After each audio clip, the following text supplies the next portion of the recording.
Hi, friends, and welcome back to the series where I'm sharing what it's really like to navigate an estate plan, power of attorney, and all of the things that we don't talk about until we absolutely have to. Today, we're diving into the real work of being an executor. And spoiler alert, it's not just signing a few papers and moving on with your life. If you've been named executor, or if you're in the process of choosing one, this is an episode that you'll want to watch all the way through.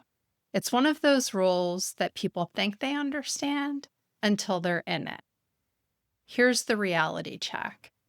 When I was first named executor, I thought, okay, a few months of paperwork and it will all be done. I could not have been more wrong.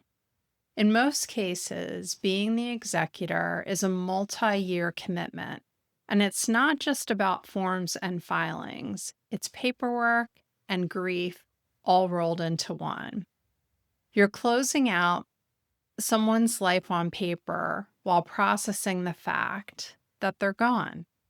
And that mix of logistics and emotion, it's a lot. Here's what being an executor actually involves. First, it's about settling the debts and taxes. You need to figure out what the estate owes and to whom.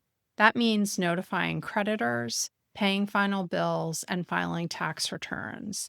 Yes, there's more than one tax form involved, and deadlines are set by the court, not your schedule. Second, managing property, belongings, and accounts. This can mean selling a home, maintaining it until it sells.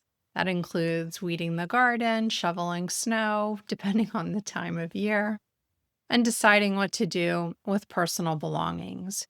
You'll also need to locate and access and close financial accounts, which is easier said than done if you don't have the right documents. Next, it's navigating court timelines and legal filings. Probate has its own calendar. You miss one step, and you may have to backtrack. You'll work closely with an attorney, but the executor is still the one responsible for making sure things move forward. You have to balance family emotions and expectations. This might be the hardest part, depending on how many interested parties there are. You're managing your own grief while mediating between family members who may not agree on how things should be handled or are being handled. Tensions can run high, especially when there's money and sentimental items involved. Now for the good, the bad, and the ugly.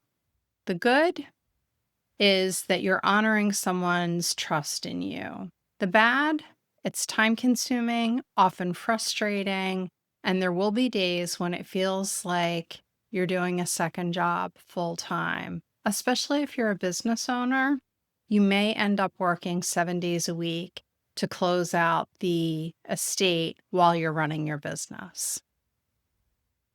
Okay, now for the ugly. If family conflicts happen, or if the estate is complicated, the emotional and financial stress can be intense. And yes, sometimes you're the one who takes the heat, even when you're just following the will or the law. Here's what I want you to know. If you've been named executor or you're naming someone, have that conversation now. Make sure the executor knows where to find important documents, understands your wishes, and has the temperament to handle both paperwork and people. This isn't a role to assign lightly, and if you're stepping into it unexpectedly, give yourself some grace. It's okay to ask for help from attorneys, accountants, and trusted family members.